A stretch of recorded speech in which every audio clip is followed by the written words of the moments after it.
Welcome, everybody, to our Magnification Call for March 7th. Thank you so much for joining us. March is an amazing month because it's my birthday and Diane's birthday in March. And so we're having a good time here. And thank you so much for joining us. Tonight is a very important call. Wait, hold on. When's your birthday, Michael? 15th. Okay. I already missed one birthday. I want to miss yours. All right. Thank you. Okay. When? March 15th? And then the 14th is Lola's, right, Deanne? Okay. Okay. I'm sorry. And Diane? Go ahead. Oh, we know when Diane's is. Oh, we Yeah, need to know when. Diane's. We don't know it though. March 31st. Yep. And if you forget that birthday, you might as well just not show up. The nice thing about Diane is she starts reminding you about 2 months before her birthday that it's almost her birthday. The way she does it though, it's lovely. She goes, "Oh, look, it's 3:31. Is it that late?" That's awesome. Well, thank you, everybody. Thank you so much for joining us tonight. I am excited to introduce Mr. Richard Paul Evans. All right, I'm super excited about this call tonight, and this is why. We talk theory, right? We're about here about magnifying our lives, but it's in some ways it's abstract. We talk about theory, things you can do to grow them. There's nothing more exciting than actually doing that and being involved with the cause. And I've been involved with a few causes in my life. The first one I was involved with was a governor race. We were running fifth. It was the Norm Bangerter race. And I came on as a volunteer coordinator of Salt Lake County. I was making $700 a month. By the time the campaign was over, I was over all of Salt Lake City. And we saw our candidate become the governor for 2 terms. And watching that grow, when people are saying, they couldn't even say his name, Bangerter. And to watch that change when all of a sudden everyone's talking about it, the news is talking about it. We did it again with Senator Bob Bennett. We started that, no one knew who he was, no one cared. And people just said, you're just doing it for the money, right? Because there's no way you can win. Our opponent already had 56% of the vote. How do you win when your opponent already has enough votes to win? And that got national attention for us, my partner and I, as we won that election. In fact, the Bush campaign contacted us to help them with their campaign, who was losing at the time to Bill Clinton. And then they decided not to hire us and just copy what we did. And then the biggest movement I did was the Christmas box. And the thing that was exciting, it started so small. And I teach you in my Premier Author training that it's kind of like starting a fire, right? You start with kindling. Okay, who's our Boy Scout? Joseph, you look like a Boy Scout. Okay, how do you start a fire? Flint and steel. Oh, stop that, no. Yeah, okay, flint and steel's fine. But then what do? Where do you put this? You take a log, you take flint and steel and hit it? No, you do you put flint and steel on, I think it's like steel wool or something, and then that lights, and then you put that into, something like kindling, and then that basically starts, and then you put it with bigger logs. But it's been a long time. I am an Eagle Scout. I'm still a pyromaniac, so that's what I do at the ranch. I mostly just burn things. But yeah, you start with a little bit bigger. You start with wood shavings and get a little bigger and bigger until pretty soon the things like roaring out of control. I remember the Bob Bennett campaign was that way. Every little thing we did mattered, and then it got so big. I remember sitting there with my partner and saying, "We've created this monster. We can't stop it now. It's now bigger than we can stop. We couldn't stop this rolling, this campaign, if we wanted to." And I saw that with the Christmas box, and I have to tell you, it was the most fun I've ever had. So tonight is something different. I'm actually inviting you to join a revolution. You don't need to, but if you want to experience something like this at once in your life, that you're part of something that became so big that people in China are talking about it, can you comprehend that? I think we have a shot, and I want to share this with you. When I first did the Christmas box, I put a bunch of books in my Honda Civic, and I drove to California and did a book signing. And I drove to Texas. I was just like, and I remember doing this book signing, and it was near San Diego, and no one came to my book signing. And it was just, I drove a long ways and it was humiliating. I didn't have a lot of people come anyway. It was Christmas box, it was brand new, but no one came. I think the owner felt bad for me and he bought a book. I signed it to his wife and that was it. And as I was driving away, I was on I-5 there. And as a Mormon, I would go to the temple to pray. And I had this prompting, go to the temple. And I saw the temple ahead of me, I'd go to the temple. It's like, well, I have nothing else to do. So I went to the temple and you need to have a recommend to go to the temple. I didn't have one with me. And I said, we'll just call my bishop. And it took 3 hours. So I sat there for 3 hours. And for someone with ADHD, that's as near to plucking out your eyeball or nose hairs as you can imagine. So I finally went in and I'm sitting there waiting to go in. I open up the Bible that's in there and I open it to this verse and it's 1 Corinthians chapter 1, verse 27. And it said, but God chose the foolish things of the world to shame the wise. God chose the weak things of the world to shame the strong. God chose the lowly things of this world and the despised things that are not to nullify the things that are, that no one can boast in themselves. And that just really hit me hard. And then this little voice said to me, okay, you can leave. It's like, that was it? Well, I was being given a message. It's like, I was the little thing. This was my book. This is one of the originals. This is the one I signed to my parents, one of the original 20. That was it. This was this simple little Christmas story, right? Who cares? No one cared. No one, big freaking deal. There's a 500,000 books written every year, and here's a little Christmas story that no publisher even wanted. That book grew and grew and grew, and it was fun watching it. And as it fueled and got bigger and bigger and bigger, and pretty soon it just started crushing everything in its path. And pretty soon, other publishers are copying it. The New York Times reported a story. They had a story in the New York Times that said it's beginning to look a lot like Christmas box. And there are more than they said there are more than 300 imitations. And I remember going to this really fancy restaurant. I'll never forget it for two reasons. One, it was with Jack Romanos, the head of Simon & Schuster Global. He worked with Paramount. He flew in from London to talk to me, to meet me. The second was I didn't have a jacket. It was one of those fancy restaurants that you have to wear a jacket. So they gave me some old guy's ugly jacket that was way too big. And they were disgusted I would go there. It's like, this wasn't my choice, okay? And I wasn't wearing a jacket. So, but I remember Jack Romanos turned to me and he said, Rick, how'd you know this was going to be so big? He goes, you earned out a $4 million advance in 2 months. No one's done that in history. How'd you know that? And I said, I did the math. I go, it was a test tube, right? I said, frankly, my numbers were off. I thought I was going to sell more. My research was a little bit off because I didn't think of what would happen with, say, San Francisco or Boston, where Christmas Box was never a #1 bestseller. It was a bestseller, but not #1. I said, I just did the math.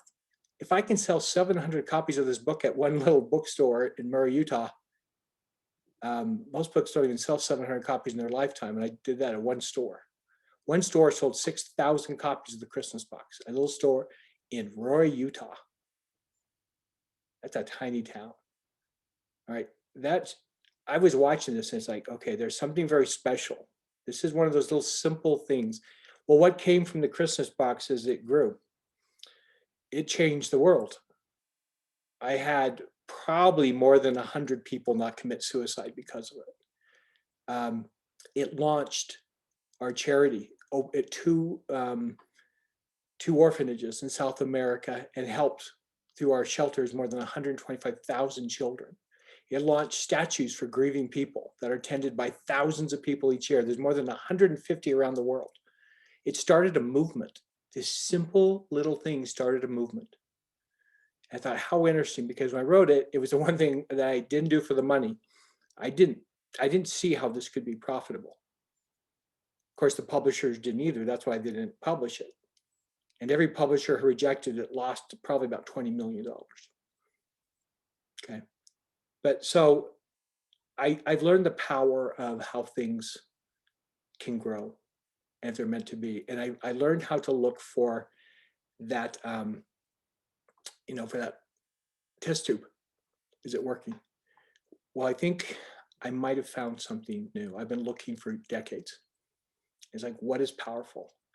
And we're starting to see something that's kind of incredible. And that is a little book I wrote.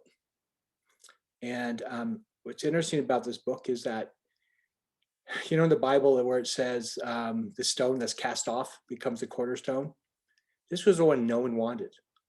Okay, my publisher rejected it. So I would like to read this to you. It's a little children's book. And let me tell you the story behind it first. It was almost 15 years ago that my little boy Michael was in the hospital for nearly a month. The doctors didn't know how to help him, and we didn't know when our boy was coming home. It was the worst summer of my life. The first day I walked out of the hospital, I remember I was so upset, I bent over and threw up. I was emotionally that upset. Every time I left, my son, Michael, would go to the window. He was on the second floor. He'd go to the window, put his hands up and look out the parking lot to see me. And so he made a deal that I would drive around the parking lot twice and honk the horn and wave at him every time. It became our little ritual. On one of those difficult days, while driving to see my son after work, this poem came to me in a flood of inspiration. At the time, I didn't understand it. I didn't understand why. It took my daughter, Jenna, to explain it to me. She goes, "Dad, you know why you wrote that, right?" And I said, "No." And she goes, "Dad, this poem's about Michael." So let me read this to you. It's called "My Son Lives in a Tree," dedicated to Michael. I will always fight for you. A week ago, or maybe two, I took my family to the zoo. The day was nice, the sky was blue. Seemed to me the thing to do. No sooner there I heard a shout. Someone's let a monkey out. I looked to see who caused this fuss. The shouter pointed right at us. And then the keeper of the zoo did what it is that keepers do. He grabbed my son, that rotten louse, and locked him in the monkey house. And though I stomped and yelled with rage, he would not let him from the cage. Go ahead and turn the page. Hashtag free the boy, I wrote online. You cannot have this son of mine. I'll call my lawyer and the news. You cannot keep grown boys in zoos. I fought for him both tooth and nail to free him from that monkey jail, but nothing I did seem to help. I left a bad review on Yelp. So every day I went to see my son up in that monkey tree, hoping that I'd get a glimpse, my boy among those smelly chimps. And then one day he dropped on by, swinging wildly from the sky. To my surprise, he looked just fine, clinging to that ropey vine. "Don't worry, Dad," my son did say, "it's not so bad. I want to stay. And here I do just as I please. I spend my days up in the trees and swinging with a hairy bunch. We eat bananas for our lunch. No mom or dad, not anymore, to tell me not to slam the door or wipe my feet or eat my peas. For snacks, my friends pick out my fleas. No, where's your homework? How's those grades? No playing till your bed is made. So thank you, Dad, but I'm just fine. I gotta go. Here comes the vine." And that is how it came to be. My son now living in a tree. I still don't know when he'll come home, and that is why I wrote this poem. For though he says it's lots of fun, it's not for me. I miss my son. What do you think? Okay, this is where it gets interesting. Love it. Thanks. I'm grateful to report my son is now healthy and doing just fine. After all these years, I was finally ready to publish my story. I took it to my publisher, and to my surprise, they refused. They said my story was racist. I was stunned. I asked, how in the world is this racist? They told me that anything that referenced people and monkeys was an offense to African Americans. I said, that's racist. I couldn't believe it. The sad irony is that when people make comparisons like that, well-meaning or not, they just keeps those offensive notions alive. I mean, how can we fight true racism if we call everything racism? So just to make sure I wasn't deluding myself, I sent my poem to some of my African-American friends and readers. They loved it. one tonight even just asked me when she could get a copy of the book for her grandchildren. When I told her it might not be published because my publisher said it was racist, she simply said, "That's not racist at all. I don't know what they're talking about. It's so beautiful." I love this poem. It has real heartfelt meaning to me. It's about a father's love for his child. It's fun and it's innocent. And the thing is, for more than a decade, I have shared this at my book signings. Maybe some of you have been at a book signing and heard this. If remember the Grateful Dead used to sing that one song, "A Touch of Grey"? They never recorded it till the end of their career, but they would only play it at the concerts. This was my Touch of Grey. I would only read it at my book signings. And at my book signing, sharing it, I had hundreds of people ask for the book, hundreds of all races. And they've asked for those copies. I think it should be published. Who thinks it should be published? Raise your hand. Okay, good. This is where, if you answered yes, this is where you enter the story.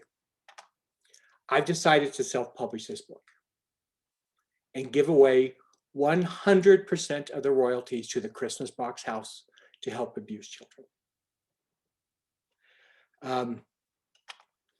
The Christmas Box International has helped protect more than 125,000 children since I founded it. And this is their 25-year anniversary. I think it'd be very special and very important. What do you think? You like the idea? Raise your hand. Cool. I love this book. You know, it reminds me of the whimsy of childhood. It's about a father's love for his child. And if you're a young parent, I think your children will love it. And we've been testing it. And Diane, you said you read it the other day to your grandson, and he didn't hate it.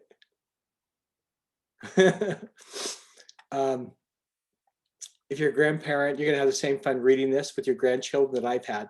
In fact, in the back of the book, I'm going to put foil so it looks like a mirror and say, "Do you see the monkey?" So they can look at it and see themselves. I have to say, I hate the idea of censorship and what's going on. My daughter was literally told she could not write a book about a blind person because she's not blind and it would be insensitive. It's gone crazy. How many watch what happened with Dr. Seuss? Okay, you're aware of Dr. Seuss. Okay, now there's an interesting story. I think actually the Dr. Seuss thing is, from a business decision, is brilliant. I think they're brilliant.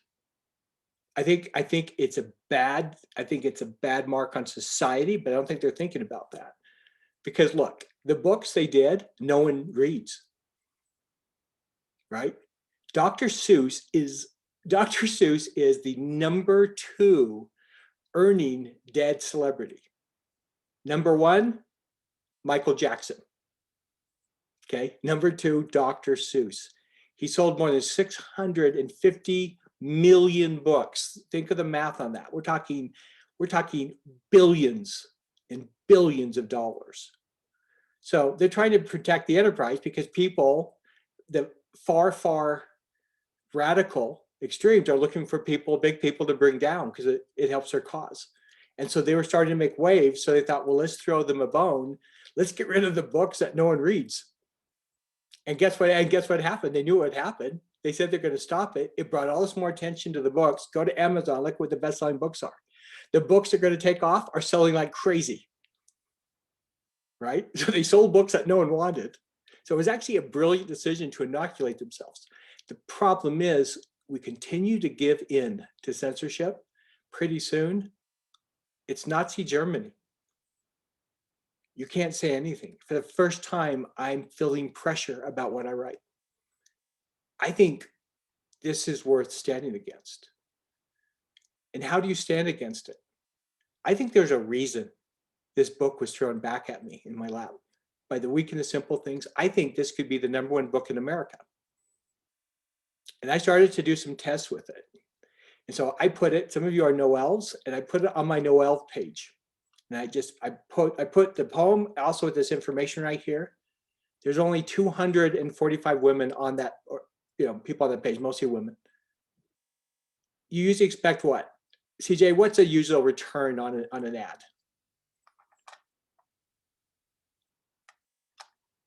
Let's unmute you. Oh, you don't have a, Michael, can we unmute him? Sorry.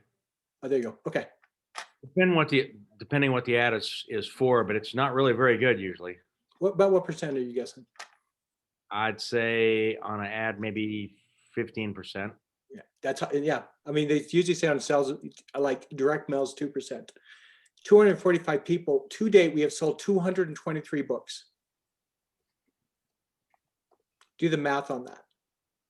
That's like 85%. That's unheard of. And that's why all of a sudden I realized something. I haven't seen a book like this since Christmas Box.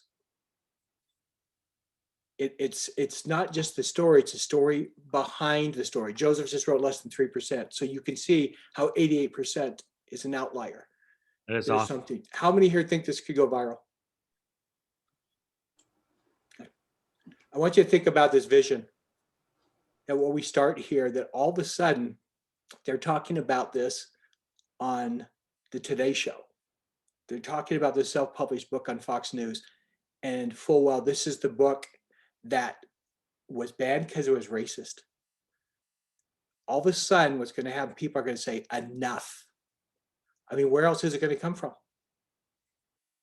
And in the meantime, guess what? I'm bulletproof because I'm giving away my proceeds. Can't say I'm doing it for the money. So guess what? We might be able to raise, if it does that, we could raise enough money to set Christmas Box out, not only to help eventually hundreds of thousands of children, but to last forever by creating an endowment from it. This could start a global movement. Does this sound fun? You want to be a part of it? I thought so, because there's nothing more fun than doing this.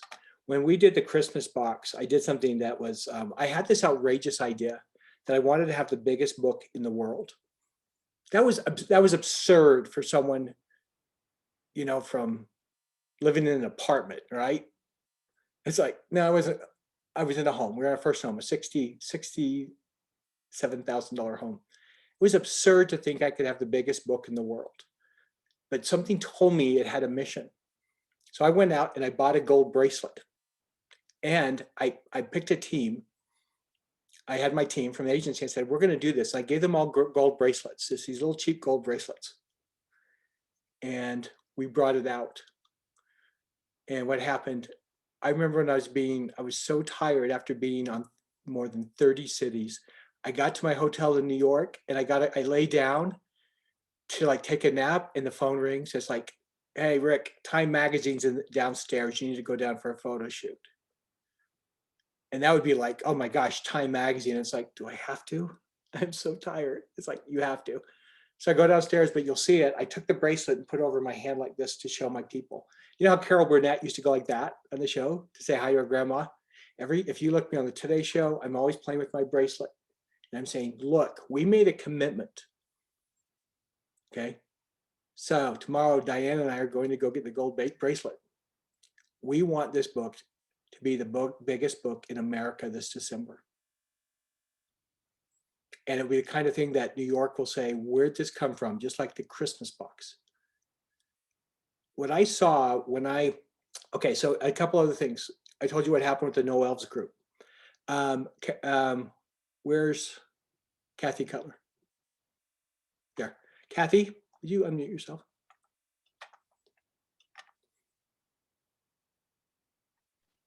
There you Okay. go. Okay, so you've heard this poem before. Uh-huh. Yeah, so I shared it with 5 women. What was the response? Oh, everybody loved it. We're all excited about it. Yeah, we got 12 orders for books. 5 women, 12 orders. It fits the niche perfectly. Yep. Yeah, that was the response. Right after that, I went to pick up some drugs for my wife. She just had oral surgery. And I'm there waiting, and there's this little gift shop next to it. And they asked what I was up to. So I read the poem to them. They both put in orders and asked if they could sell it in their store. That's awesome. Okay. I haven't seen this since the Christmas Box. Can you feel that? Alan Smith, can you feel that? Yeah, some things are sellable. But the thing is, we have this story, this mission behind it. Marcy, the title is My Son Lives in a Tree. My son lives in a tree. I love, see right here, Robbie Eagle. Well, where can we buy this? Sean, I love it. Let's do this. So imagine, wouldn't it be fun if this little group that we've been meeting every Sunday night for more than a year, that we say, you know what? No one would take us seriously. If we told them in New York, we're gonna have the biggest book. It's like, no, that's not gonna happen. But I have seen the simple and the weak things confound the great and the mighty. And it's fun to watch the big New York publishing houses shake in their shoes. And it's like, it wasn't me. I was just the simple thing that God used to do it. I think we can do it with this. I think it has the ability. I have not seen this kind of response on a book since the Christmas box. The difference is this book is immediate. So I read it to two people, very liberal. Like, let's see what they say. One was Jeremy, he's gay, and he's a lobbyist, and the other was Celeste, right? And I read the book to him. By the end, they were both crying. And to Jeremy, it meant something else. But he goes, that book is powerful. It's like, okay, it transcends. So this is what we decided to offer. And I think what I'll do is I'll just copy this and put it in the chat. So he said, well, let's do this. Now, okay, this is also cool. I want to show you something. I want to show you the artist.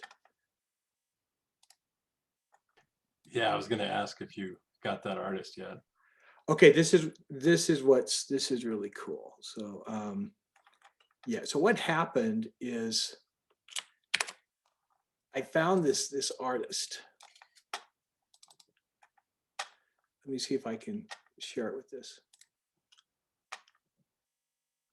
Okay, I'll just give this right here. This is a rough draft of the website. The website actually, and that's why I was saying thank you to Deanne Devon's daughter, Lola. She actually got it done today. This was the rough. It's so cool what she did. But see that artwork, isn't that fantastic? Can you see it? It's fun. So I found this artist. He's British. And I found him online. He goes, how did you find me? I said, I just found a piece of work and it showed up here. And he goes, I actually took myself off that. And so I told him what we're doing. And he wrote back, he goes, you know, this is really cool. I would love to do it. I can do it this June. It's like, well, I go, we need to get something for the cover. Turns out he had that picture he did with the boy with the monkey. I go, well, that's an interesting coincidence. We'll use that. So then I said, let's see if we can move this forward at all. And he goes, you realize I am talking about 2022. He's a year and a half out. And I go, oh, that's not going to work. And so it's like, darn it. So I start looking for another artist. I found an artist. She had actually, the only other one I liked, I literally looked at more than 100 artists. And I contacted her office. She is open December of 2023. So it's like, okay, this isn't going to, so I went back to this artist. I said, look, he made an offer based on 30 illustrations. I said, I don't need 30, I just need 16 and I'll pay you the same amount. In fact, I will increase it by 2,000 pounds and you do half the work. Would you be interested? And he wrote back and said, let me think about it. Let me see what I can do. And then Diane and I were talking about it. It hit me. It's like, you know what? I went back and said, look, if we sell 25,000 copies, which would be the lowest selling book in my history in 30 years, we sell 25,000 copies, I will double it. How much would I pay you?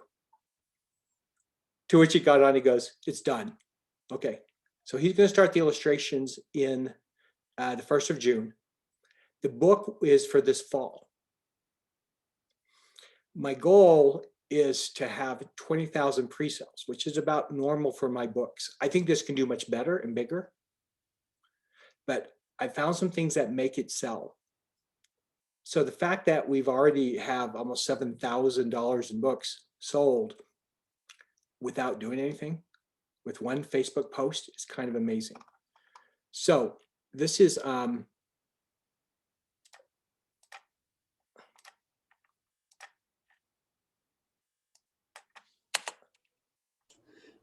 Rick, one quick thought while you're looking that up, you could possibly put a counter on your website that's just consistently going up and up and up, and that drives traffic as well. a counter or thermometer. Either. I mean, it was That's a whatever, great idea. whatever you prefer. Okay, so what we did, a couple of things. First of all, I started, for those who would like to join me in this cool cause to shake up the publishing world. I started a Facebook page called My Son Lives in a Tree. Okay, and let me post the link to that too.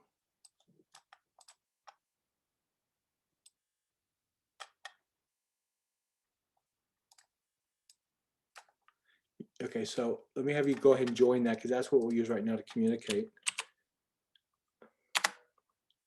Okay, that link right there. So this is the deal we decided to do.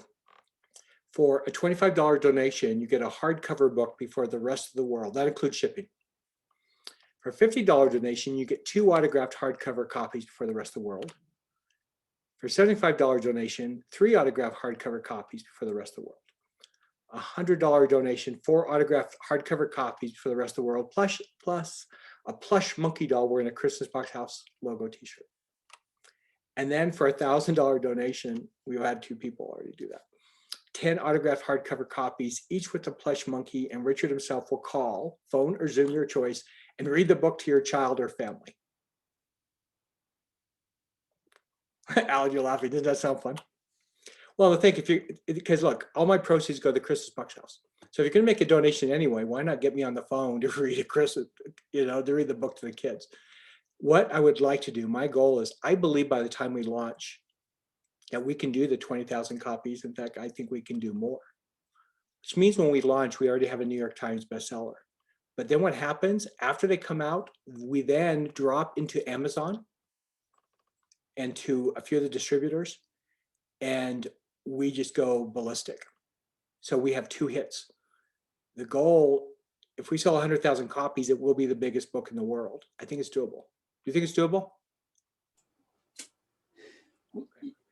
You just mentioned something, Rick, that I thought was important to articulate. You said if you play the donation end as well, I think you could actually get like even more. So you kind of play the mission end, the book end, and the donation end. And I think with that trifecta, you could really get it to grow. Exactly. The story itself, and this is a lesson to understand, because we've talked about marketing and sales. Marketing is about predictability. CJ and Janelle, as you have built your businesses, you know full well predictability that there's certain things that you get a story down, don't you? You get a story down, and you have an idea of what percentage of the people will buy. At one time, my business partner, Robert Allen, he would get on stage and he would say, we're like in Houston and there's 600 people in the audience. And he said to me, he goes, I can tell you exactly within one person how many people will give us $6,000 today. He goes, we will walk away with $6,000 with 32 people today. He goes, now half of those will then upgrade to a $12,000 package. And then half of those again will upgrade to a $30,000 package. That's how they made their money. And he goes, I can't tell you who they are, but I can tell you how many within one. Because they had done it so many times, they got the numbers down. It's a numbers game. So it's a matter of finding what's predictable. With Christmas Box, I remember my editor was actually a junior editor. They didn't know what to do because his junior editor flew to Salt Lake City, found me. She went around, she was very smart. She was only 21 years old. She walked around New York and bought up every copy of the Christmas Box there was. So she had all of them so she could control it. So she would just go to the store and buy the whole tub. Because it's only $5, right? And then, so one of the senior editors went to her and said, Lori, go. Her name was Lori Chittenden. She goes, I want you to do something. I want you to go to I want you to go to a bookstore and stand there. It'll be the first time and maybe the only time in your career that you'll see people lined up to buy your author's book. See, it was predictable. What I found is I could go on any radio station anywhere in America, and I started to do it just for fun. I would do a radio interview, because now bear in mind, I did more than 1,000 radio interviews. I got really good at it. And so, but they got better. At first, I was really clunky, and that was bad. But practice and practice and practice, I got better and better and better, till pretty soon I knew exactly what the hot buttons were. And I could do a radio interview in Fort Wayne, Indiana, and go to the bookstore there, and people would be lined up with my book. And I did that 6 times just to prove it. I would do a radio interview, and any bookstore within the sound of my voice on radio would have a line for me. You look for predictability. The fact that I am selling with this book, I read it, they buy it.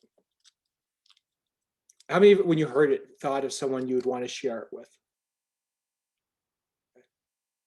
It's like, okay, it's not just the story, it's the story behind the story.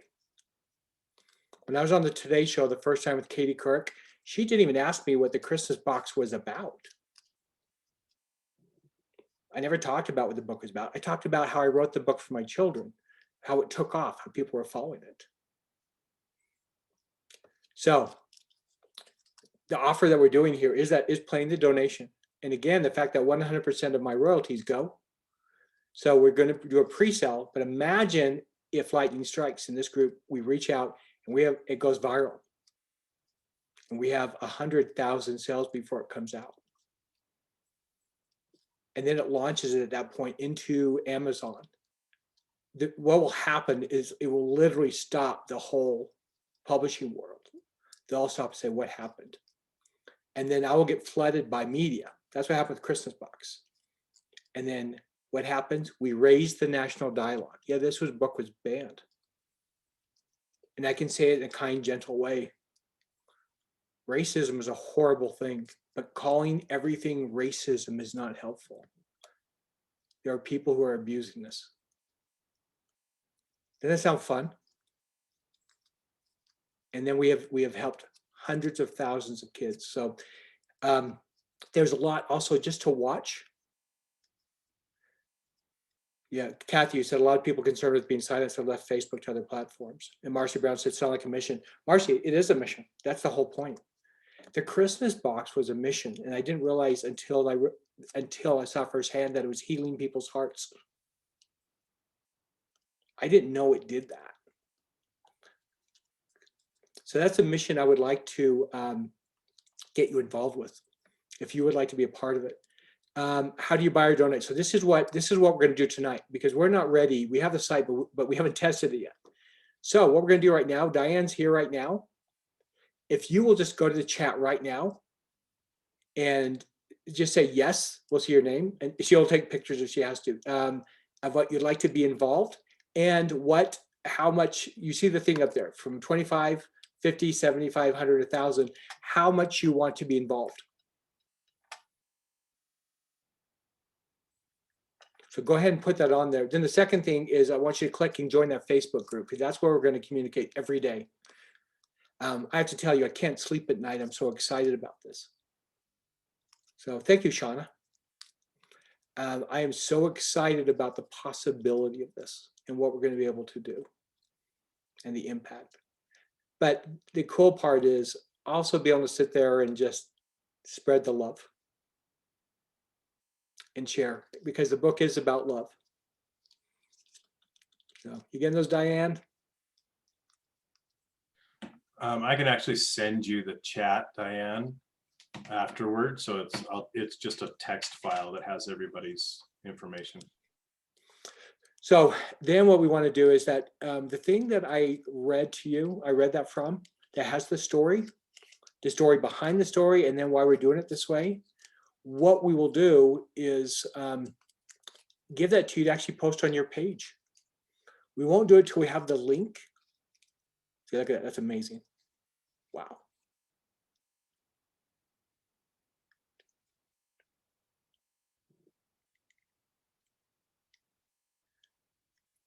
Yeah, see, look at that.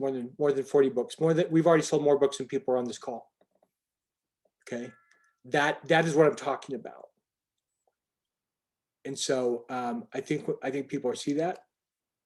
And that's what's going to happen with us. But it's going to be fun. The artist will start in June. We will be printing in China. We'll probably do a short run, so you have books here. We'll find ways that we're able to build and grow here together.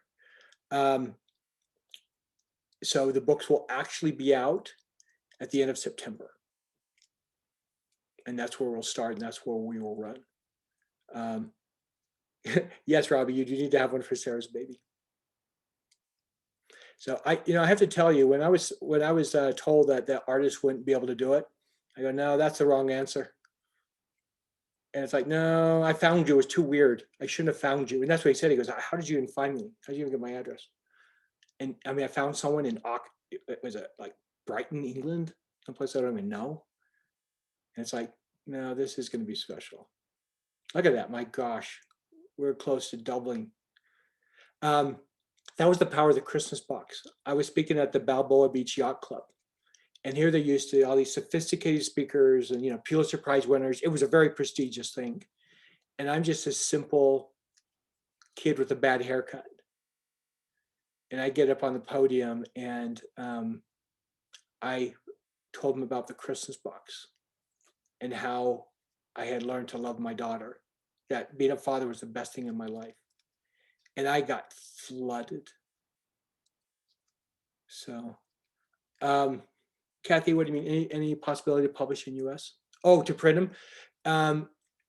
Yes, it is. The problem is the US ones are almost double in price, which will cut deep into it. The other thing is the guy I went to his first US, I'm trying to, and we may do some. Sadly, the quality was not as good as the Chinese. It's like, oh, you gotta be kidding me. So we're still, I have an in. If some of you know Nicholas Smith, he's awesome. He was been helping us find it. It's also because some of you know my author ready. We're getting ready to launch. This is actually a case study. We're going to show how we did this, how we self-published a book, and how after all these years, this is the most amazing sign to me.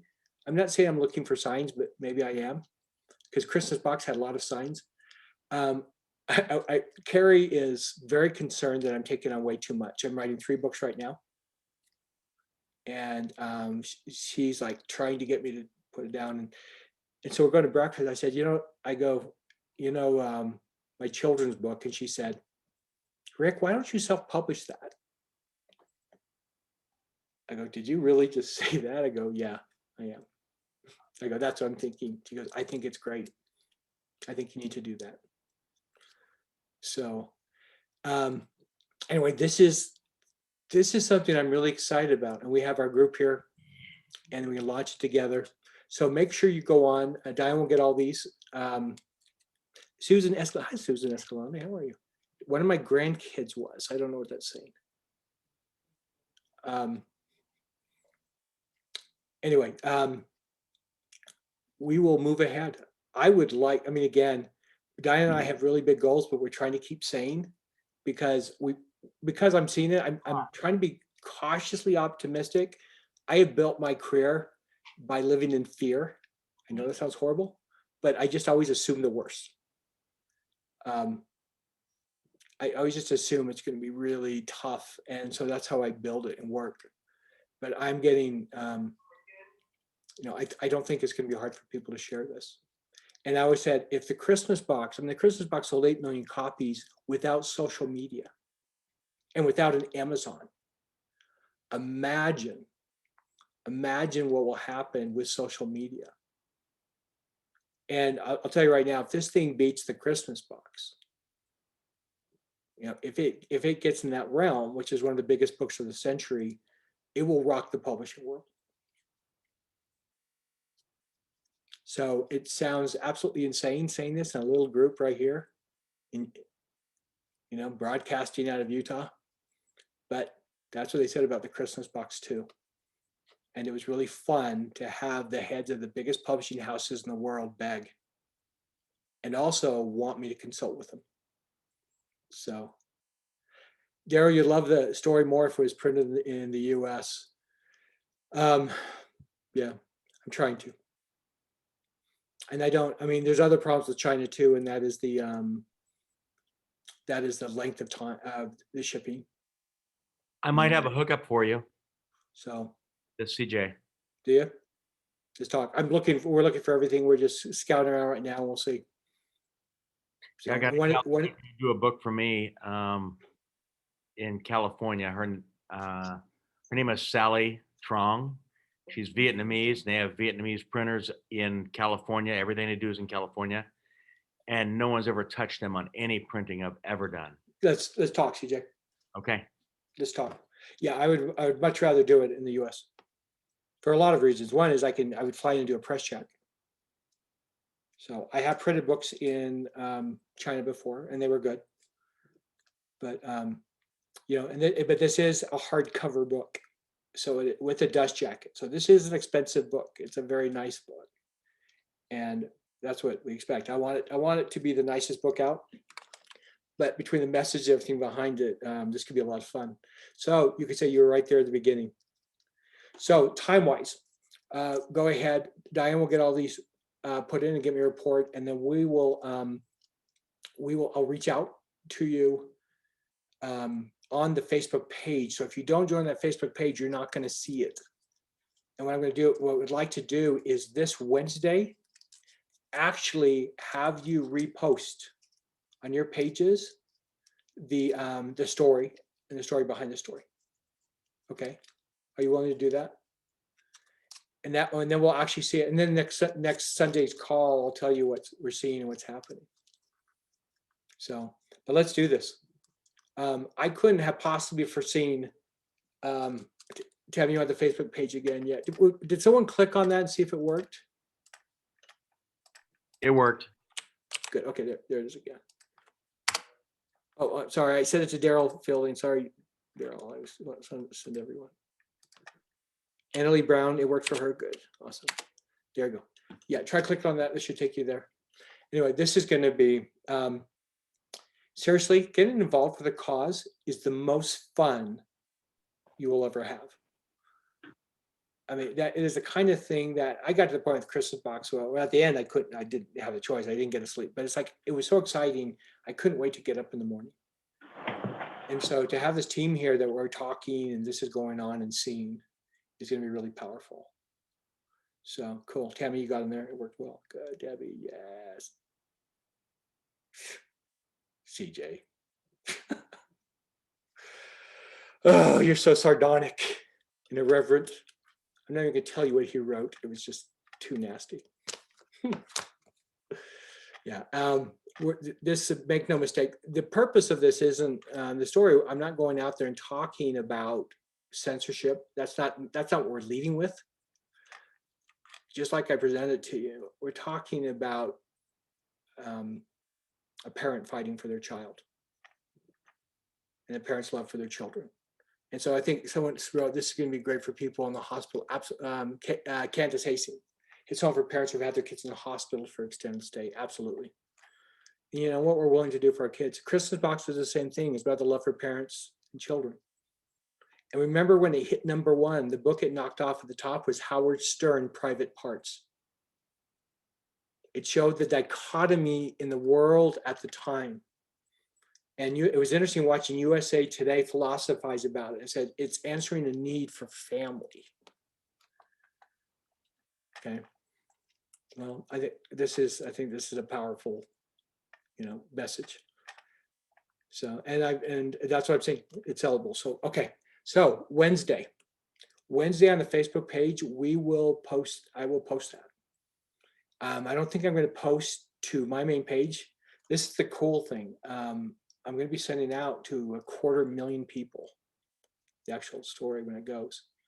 If we have the same kinds of response, we'll have the biggest book in the world before it even comes out. And then we'll have to figure out how we're going to move it, because that will already shake the industry. So, but we want to be careful how we represent it. And we represent it always with love, and we represent it with a meaning. It's about a father fighting for his son, wherever that is. And whether your child is a drug addict and you're struggling and praying and hoping for them, you know, all the different reasons that we fight for our children, that's what the book is really about. But it is also an answer. It is also being done this way as a fight against censorship. We're tired of people telling us what we can say. You know, I was just so angry when they told me I'm racist. Like, my second book was about racism. You're calling me racist. How dare you? I go, and the fact that you even said that, the fact that you compared African-American people to monkeys is incredibly racist. And then my agent started to say, but Rick, and I said, well, I go, don't even go there. What you're doing is you're vomiting what you have been poured into you. Become so freaking brainwashed.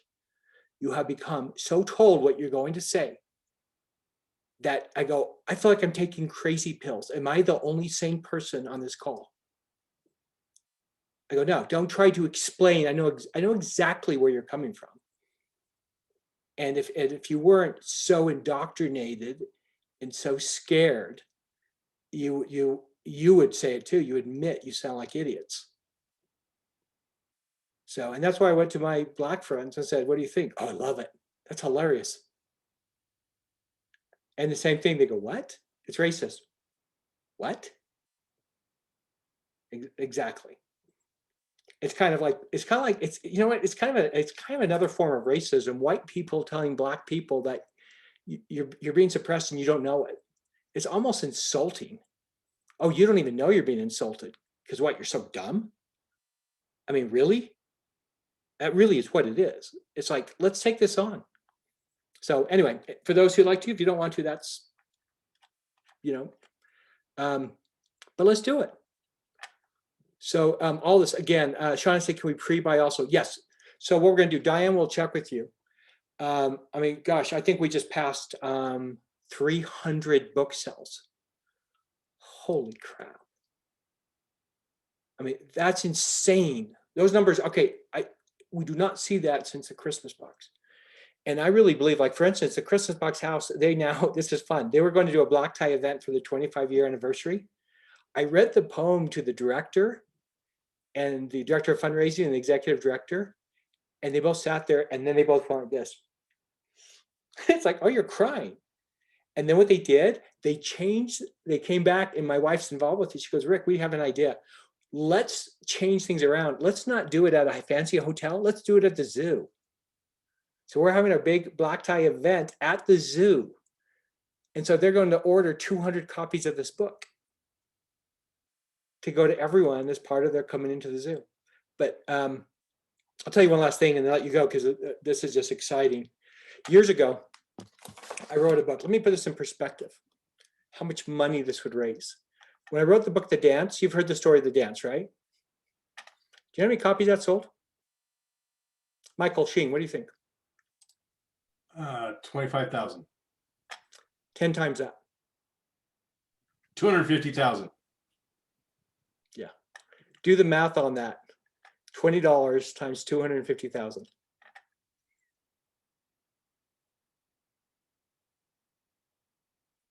It's a lot. Yeah, $5 million.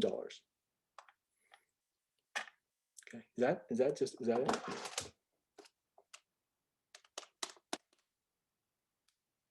Sometimes I get the zero thing mixed up. Yeah, $5 million. Immediately. It's what it did. That's what it did the first 3 months. Okay, $5 million. That gets people's attention. So imagine that energy of that and the power of it. But then things start to spin off of it, which we weren't, you know, you can't even know. You know, like my angels statues around the world, 150 monuments. I mean, who would have expected that? The Christmas box house? I mean, it's stunning, the possibilities. So, but anyway, I had the dance book, and what I did, I had a statue made. Some of you have seen that beautiful statue of the dance. And I donated it to the Children's Center. We love the Children's Center. They helped my son. They were involved during this time. And so Carrie actually raised $500,000 for him at a fundraiser. And so we got this fundraiser, and I took statues and donated them. I put it on every table. So the statues of the dance were the centerpieces at every table. And we put a note on there saying, you can buy this for just $100. You can buy this statue and all the money will go to the Children's Center. By the end of the night, you know how many we had sold? Zero. So the director came up to me and goes, do you want us? Oh, Diane has one right there. See it? How beautiful that is? Thanks, Diane. And I said, give me 5 minutes. And I went up and I looked at the crowd. At the very end, I said, you see these beautiful centerpieces on your table. I go, there's a story behind it. And I said, it's called The Dance. It was a national bestseller. And let me tell you the story. And I tell the story. It takes me 2.5 minutes to tell the story. What I love about this is it takes 1 minute. It takes less time. But 2.5 minutes to tell the story, or 2 minutes to tell the story. And when I finished, the whole room was quiet and they're crying. And I said, after I finished the book and it became a bestseller, I said, well, we're getting ready for this book. We had illustrations done. And when I got them, they were horrible. And here they had paid thousands of dollars for the illustrations. And I said, this isn't going to work. It was melodramatic. It was the wrong mood. And then someone handed me a postcard from this artist, and that had the dance figure. I don't know if you have a copy of the book there, Diane. Okay. And so it had this picture that's on the cover. I shall show it to you in just a second. Okay. See that? Dan, you're going to have to unmute. So on the video, it'll show your picture. Okay. Okay, there it is. That picture was painted by Jonathan Litton when he was 16 years old. And so I went to Jonathan, I go, look, and he was a student at BYU, an art student. I said, I'm giving you the chance of a lifetime, but you're going to hate it. You have 2 weeks to print 16, or to make 16 original pictures. He goes, that's impossible. I go, is it? I said, what if I hired people to bring food into you and you do nothing but paint? He goes, I have school. I said, do you want to go to school or do you want to be a New York Times bestselling and have your work seen around the world? He goes, I want to paint it. So I got him an assistant who did nothing but took care of him. He painted those paintings, but I wanted to use the painting on the cover that he had already painted. And I go, could we use that? And he goes, I don't know. He goes, probably not. I go, why? He goes, well, it was a private commission, but that little girl was killed in a car accident last year. His dad had the painting done and then she was killed 3 years later in a car accident. So I went to the father and told him what I was doing. And I said, tell you what, I mean, this is a way to keep, her name is Lizzie, to keep Lizzie's name alive. And he said, I wrote a poem for Lizzie. If you let me put it in the book, I'll let you use the painting. And that's why it's in there. So I tell the story at the event. And I said, that sculpture came from that picture from the famous sculptor, Gary Smith. So if anyone would like it, those are sell. All the proceeds will go to the Christmas Box House. Thank you. There's just this moment of silence, and then all bedlam broke loose. People lunged all at the same time, trying to grab the statues to get it. One woman ran from table to table, even yanked it out of another woman's hand. And she grabbed it. I need it for my kids. Every one of them sold. See, it's the story behind the story. And the story behind this story is excellent. The book is excellent. The story behind the story is excellent. The cause is excellent. I think we have the perfect story. And you don't get many of those in life. I haven't had one in more than 20 years. So anyway, I invite you to join this movement. If you don't go over the page, I'll assume you're not, and that's fine. But for those who want to do this, there's nothing more fun than being on a campaign and being involved and reaching out and being a spokesperson. It's a lot of fun. So, and you will make a difference. So yeah, Gwenna said, it reminds me of the old violin, the master's touch. Exactly. It's exactly what it is. When you tell the story behind it, we have given them a reason. And I'm looking at this, what some of you have wrote. And yes, Marcy, it does look like a photo. There's just, Robbie wrote, we're always walking on eggshells. And eventually we'll crack the stigma. You know, eventually, you'll remember what happened with the Me Too movement. And pretty soon, it's the same as any witch hunt. Okay? What happened is eventually they just go too far. Everyone just tries to get in. More than half the people, I mean, even in Nazi Germany, it got so bad that Hitler complained that Germans were mean. If Hitler's calling you mean, you got a problem. But what happened, they were 70% of the people turned into the Gestapo were people who hated their neighbors. Okay. We can do the opposite. We can create a movement. People are very susceptible. So we give them a reason, we give them a message. I think there are millions of people out there who want this. We just need to get to them. And social media gives us opportunity. So, all right. I'm excited. I hope you're excited. And there's still 36 people on the call out of 39. That's fantastic. So let's move ahead. The next step, Marcy, thank you. Please summarize the next step. So what we're going to do, go on the Facebook page. You will get posts every single day. Every single day you will get a post on there that will update where we are. If you're in other states, the thing is you have different connections. It's fantastic. You know, one of the things that really helped the Christmas box, surprisingly, were Mormon missionaries. It was a cheap book and they were buying it to send it out, to take it, and they would drop it in people's houses. So it's like, oh, wow, I have my own proselyting group. But now we have something much faster. And so I always wonder what Christmas box would look like on social media. I think we might have it. The book's going to be stunningly gorgeous. The message is spot on and the story behind it. So let's move forward. So Marcy, just make sure you're on that Facebook page. If you have any problems at all, you know, hear anything, contact Diane directly, because this is our launch team right here. So go ahead. Richard? Yeah. So I definitely want to do this, but I'm in a Facebook jail for 2 days. So Wednesday, What did you do? posted too much. I was posting in Facebook groups and I posted too many groups apparently. I think it was like 30, but you know, anyways. Oh, wow. So I'm out. Oh, then I'm Mary, out I definitely want you. You're posting in 30 groups. That's fantastic. I have like 200 groups that I am Oh a my part gosh. of, and anyways. Okay, you're now a VIP in our group. Okay. Anyways, I'm out of Facebook jail. Okay, don't worry about the Wednesday. timing, because we're in this for the long run. Okay. We're in this for the next we're going to do this for the next 3 or 4 years, right? Christmas box was a bestseller for 5 years. Oh wow. It's like we're going to keep going with this. The thing about children's books, I mean, some have compared it to Dr. Seuss. You know, it's fun, and it's like those books are still selling. You look at Cat in the Hat, and that's what we're talking about. He is still selling 36 million books a year. And you're using real words. And we're using mostly, yeah. That's a shame. I need to make some up. So, okay.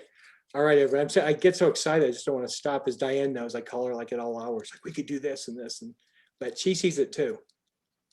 We're going to convert because we'll be shipping directly. So we're going to convert our old King's Hall into completely shipping to bring in 1 million copies if we have to fill that. And by the way, this is interesting because when I first met Diane, do you remember when I met her? She came to a book signing and said, I feel like I'm supposed to work for you. And I said, okay, you want to work for me? You can go down and work right now. We're shipping 400,000 books. The Christmas box, that's when we did that special. And we did that in 2 months. Well, Diane and my brother did almost all of it. And that's what, and he called me, he goes, I don't know where you found this woman, but she's amazing. She's working till her fingers bleed. And it's like, okay, that's when I knew she was a keeper.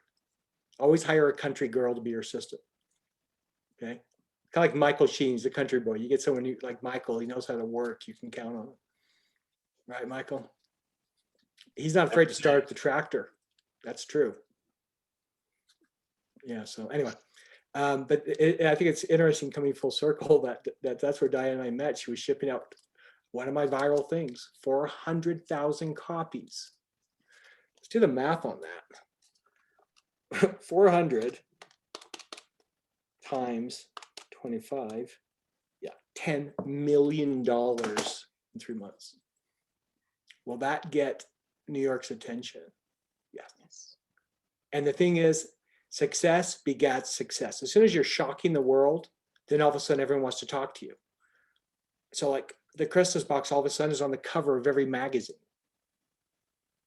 I mean, every book magazine. I'm in every major magazine. Well, what does that do? It fuels more sales. That's why the numbers got outrageous. I don't know if you know this, but until Harry Potter, Christmas box had the highest 1-week sale of any book in history. Okay. I think we can do something like that. And maybe I'm deluded. I'm not, sometimes I'm wrong, but I'm crazy enough that every now and then, if you want to change the world, you got to be really crazy, as Steve Jobs said. So, all right, I will talk to you tomorrow online. Devon Taylor, again, thank your lovely daughter. She has done such a great job. She's so talented. So we're going to test the site. We're going to send a few cells through. Again, Deanne, thank you so much. And we have all sorts of fun things. We have so many different things to go with this. So anyway, I look forward to working with you all. All right, let's do it. Have a great week. And I'm looking forward to hearing your personal stories as you share this, as we get, hands-on. And oh, and then by the way, this is online. This doesn't even count. Like we have podcasts and radio shows. Diane has this massive list that we will go out to hundreds of thousands of people with this. So our goal is to sell 20,000. Part of me says, boy, that would be amazing. Another part of me says, are you freaking kidding me? That's a joke. Christmas Box House was selling 20,000 copies a day. In fact, it was selling 20,000 copies every 10 hours. So that's the kind of thing that you go viral. So, all right, everyone. This is Thanks, Rick. Thanks, so Rick. much. Thank you. We'll catch up next Thank week. you. I'll look for you on Good Facebook. night. So Thanks so thank you. much. Good night, everybody. Thanks. Okay, see ya. Good night. Everybody. Bye-bye. Thank Good night. Thank you.